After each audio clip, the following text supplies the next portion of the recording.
So what if I told you this wasn't the weirdest thing to happen inside Madison Square Garden last night? No. Самый крутой бросок в истории Мэдисон Сквер Гарден вчера произвел Деандре Джордан. Это бросок в табло. Мяч в табле застрял. В кубе застрял.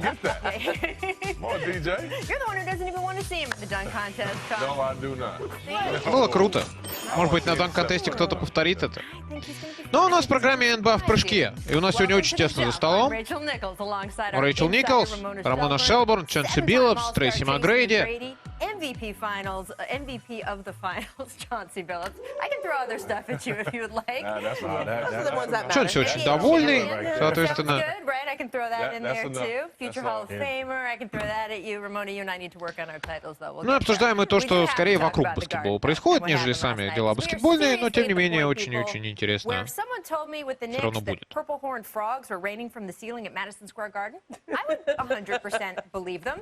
I mean, isn't the sentence Charles Oakley was hauled off out of the stands and arrested last night pretty much just as weird? Странная история, да, в Нью-Йорке Чарльз Оукли вчера был выведен со стадиона. Он ничего не делал. Просто к нему подошли охранники и как бы сказали: выметайся. Он сказал: вы что, обалдели, что ли? Вот, собственно, из-за этого повздорили. В итоге, да, Оукли толкнул одного из охранников. За это его арестовали. Но вообще, что за посыл-то изначальный для одного из самых великих игроков Никс, это вообще непонятно. То есть, ну, как бы, что это было за указание? Почему его вообще вот так выводили, да, вот с таким скандалом? Charles Oakley has been critical of the Knicks in recent years, like, I don't know. То есть последние годы, да, Чарльз Оукли критикует Никс, критикует достаточно много и жестко. Но, господи ты, боже мой, это свободная страна, в конце концов. Должна быть, по крайней мере, на бумаге такая.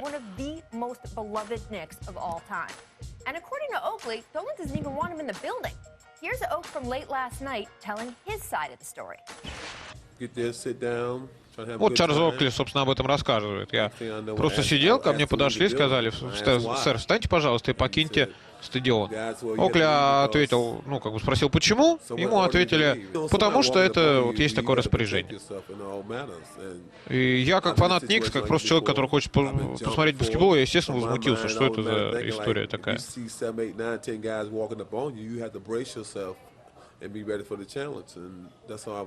Да, когда к тебе подходит группа людей, которые тебя пытаются вывести откуда-либо, ну, будь готов постоять за себя, что я, собственно, и попытался сделать.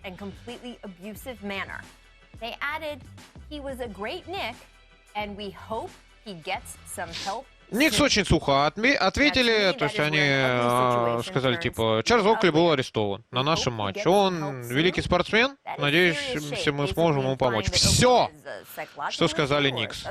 Что это за история? Действительно, ну, дурацкая, но да нельзя противная. Честно сказать, сложно. Ну, потому что какого черта? Можете себе представить, что Майкла, да, выгнали с стадиона Буллс?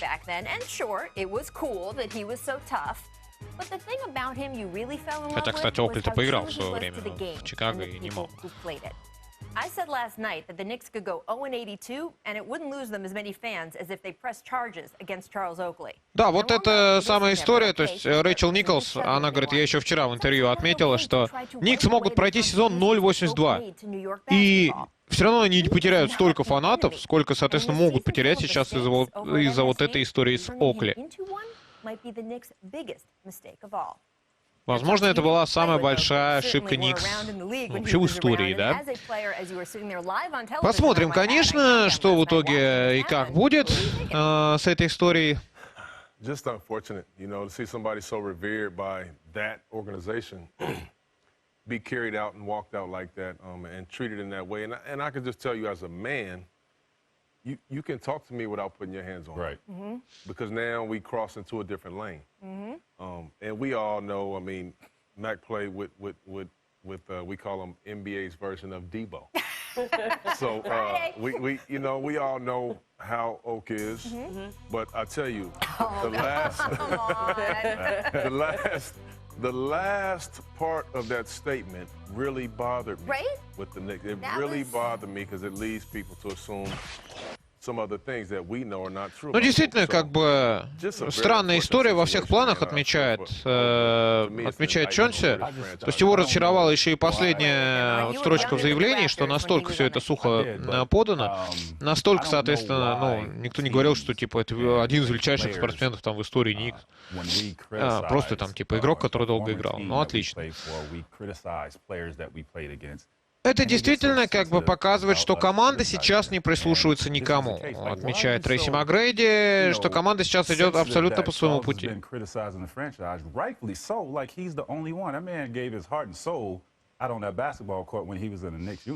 И, конечно, неправильно. Неправильно, соответственно, да, как бы таким репрессиям, пускай за критику или вообще за что-то, подвергать человека, который действительно, будучи в составе Никс, оставлял сердце и душу на паркете. Настолько он выкладывался действительно за свою тогдашнюю команду. И говорить о том, что Чарльз Оукли не может критиковать, ну, вы можете себе представить, чтобы Чарльзу Баркли кто-то что-то, соответственно, запретил критиковать? Или вот были такие истории с Шаком, да? Нет. А ведь оба достаточно остры на язык относительно, в том числе и своих бывших команд. По крайней мере, когда у них не шло.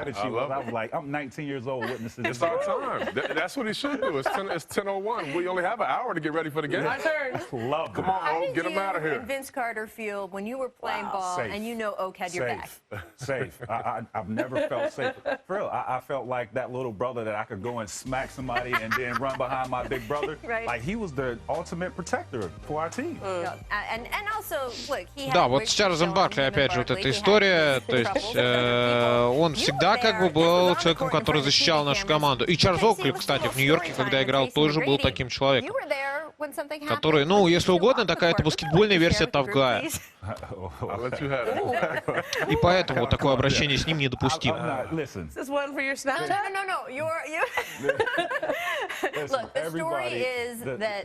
Точнее так, еще и поэтому. Slap Charles Barkley? He smacked Charles in front of everybody that was out there because we were in New York during the lockout, and there was some confrontation between the two. Absolutely. Well, actually, one, you know, had some action.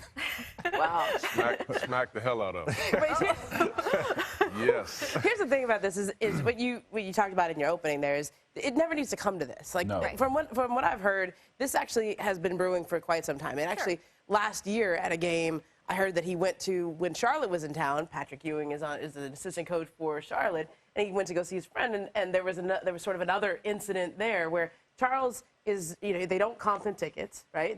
He's not sort of welcome with the Knicks family or in any part with the organization, so he buys his own tickets. And he's been trying to reach out to Jim Dolan to have a meeting or to people with the Ага, вот тоже такая у Чарльза Оукли уже была такая история, рассказывает Рамона Шелборн, что он с одним из тренеров пытался пообщаться перед матчем, ну, соответственно, вот на этой разминке, на разброске, да, непосредственно перед игрой. Но Чарльз Оукли — это человек, который на матче ходит не по пригласительным, там, от Никс или еще что-то, он реально покупает свои билеты.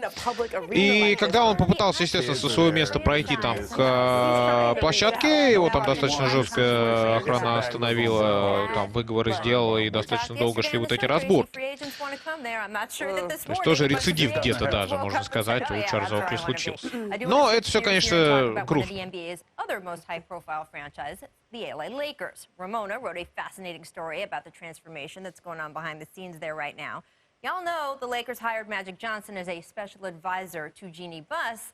And here's what the current executive vice president of basketball operations, her brother Jim Buss, told Ramona in response to Magic's hire. Quote, I'm taking Magic at face value. He's here to help. He's one of the greatest. Magic Johnson в наблюдательный совет вошел, соответственно, Лейкерс, да, он вернулся, по сути, в команду, и... Ramona. Jim Buss correct here, or is he being a little Джим Басс вот отмечает, что как бы он очень ожидает, конечно, вот этой работы с Мэджиком, с великим игроком и, в общем-то, великим управленцем, потому что он из Доджерс реально конфетку сделал, когда пришел к власти там. Значит ли это правда, что вот фронт-офис Лейкерс в том виде, в котором он сейчас существует, во главе с Джимом Басом, он прекратит свое существование? Вполне возможно. Вполне возможно, потому что ни для кого не секрет, что, ну, в общем, селекция Лейкерс, она оставляет желать лучшего, мягко говоря, да, в последние годы. То есть это, может быть, и не относится к драфтам, но это точно относится ко всем остальным подписаниям, которые в команду были сделаны. И Мэджик — это человек с абсолютно своим мнением, всегда был, есть и будет, по любому вопросу, уж тем более по там, баскетбольным операциям, и это нормально. И исходя из этого, конечно, Джиму Басу будет тяжело в своем кресле удержаться.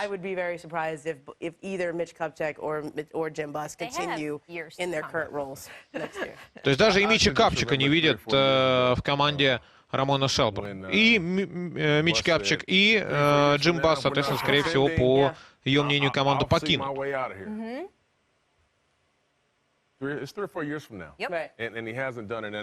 Да, твое время как бы прошло, пришла новая метла, она метет по-своему, так что давай-ка, выметайся.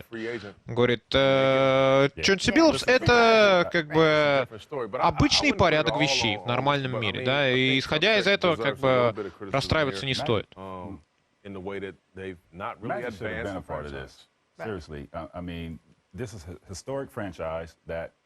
Это исторически значимая франшиза.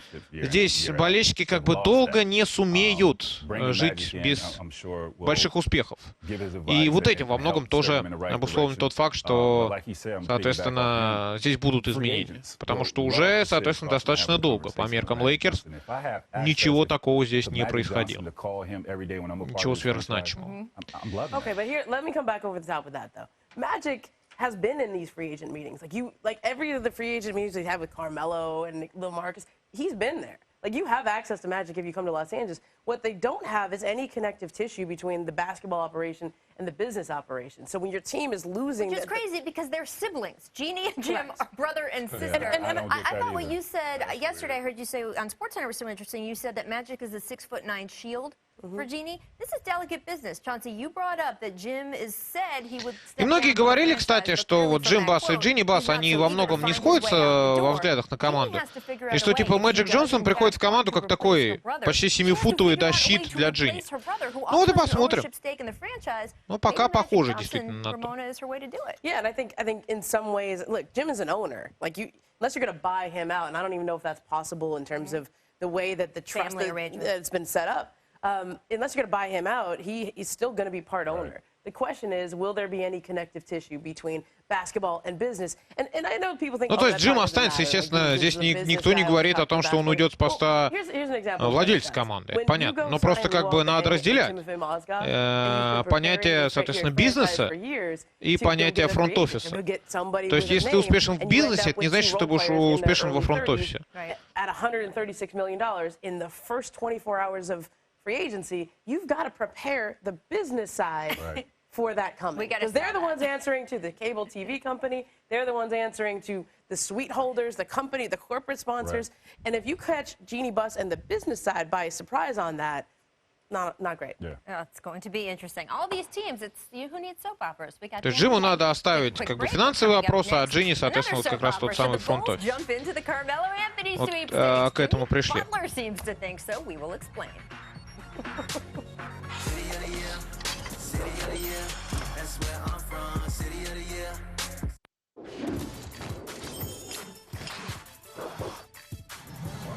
It's just basketball, man. I mean, talk trash sometimes.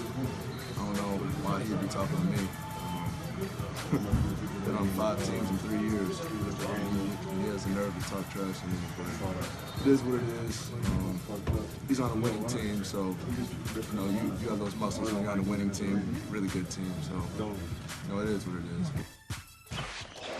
Young fellow, Devin Booker, talked a little trash about Troy Daniels. Gotta like that. All right, I want to talk a little Bulls here with you guys. Jimmy Butler told the Chicago Sun-Times he called Carmelo Anthony this past weekend, as he described it, you know, to catch up.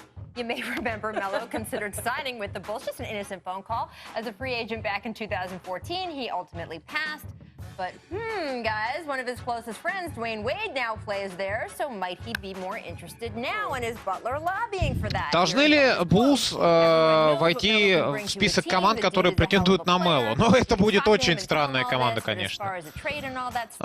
Другое дело, что даже Джимми Батлер, собственно, не против этого. Он отмечает, что как бы каждый знает, что способен, соответственно, сделать, что способен дать любой команде на Кармело. И в этом плане будет очень любопытно посмотреть, на что он сподобится. Not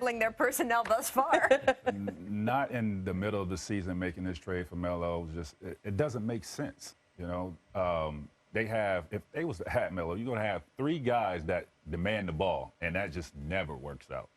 What do you think, John? I don't disagree. I don't think it's a great fit. I mean, trying to be circumspect about his friend. my thing is, if I'm Melo, if I'm and I have the power, if I'm gonna make a move, I'm not making a move to go to a middle of the pack. That's interesting. Team. I'm making a move to try to win it all now, right now. And that I mean. Но должны ли, соответственно, прекратиться вот эти разговоры? Точно, ну, как бы, решение по Мело, если оно какое-то будет, если оно какое-то будет вообще связанное с его обменом, оно должно состояться вот именно сейчас. Вот не позже, не потом, да, вот именно сейчас. But Jimmy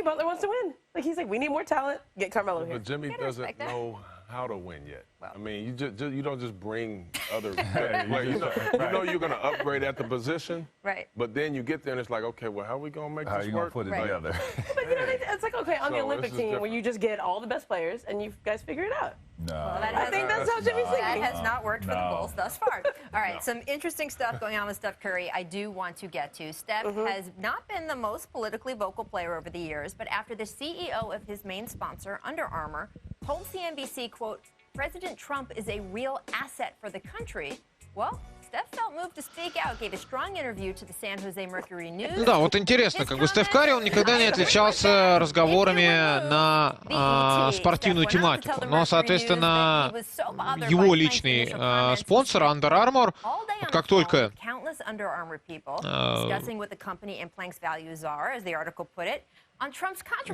соответственно, он как-то высказался, да, насчет Дональда Трампа, что это, типа, лучший актив для страны.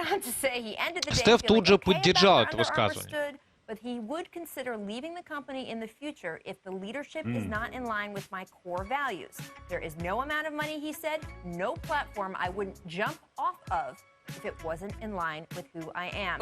Guys, I think this is so fascinating because it speaks to the power. Да, вот интересно, что при этом потом Стеф отметил, что типа вполне возможно он и покинет вот эту индустрию в рамках компании, потому что, ну, как-то вот не всегда он согласен с заявлениями там нового генерального директора, условно. We have a platform to say whatever we want, and there's a lot of kids and a lot of people that look up to Steph Curry. And for him to step out and да, соответственно, можно, ну, кому-то это нравится, кому-то нет, но факт остается фактом. Стеф Карри является ролевой моделью для очень многих. И очень многие к вот таким вот высказываниям вне спортивным Стефа Карри будут прислушиваться. И поэтому это тоже очень важный момент, что, соответственно, как бы Стеф не должен говорить то, что противоречит там его взглядам на жизнь, его, ну, в том числе и политическим взглядам, там, понятием о том, что хорошо, что плохо.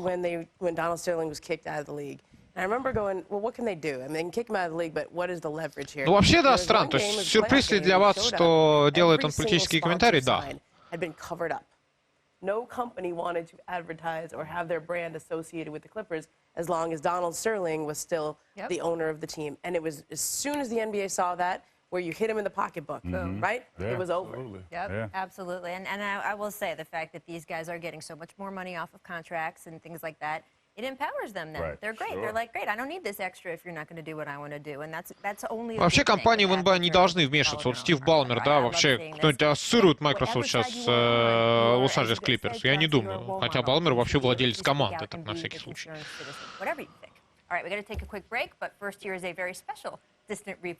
Ну и перед паузой отметим, что было в этот день когда-то. Yes, he is. 6-5 three-pointer. Yes! Oh my! 9 февраля 92 года. Мэджик Джонсон. Матч всех звезд.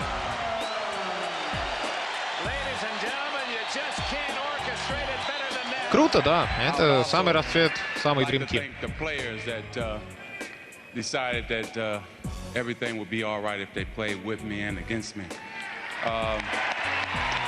Я уверен, что с этими парнями, да, будет все в порядке. С теми, кто играет рядом со мной и против меня. Ну да, это был последний матч всех звезд для Мэджика.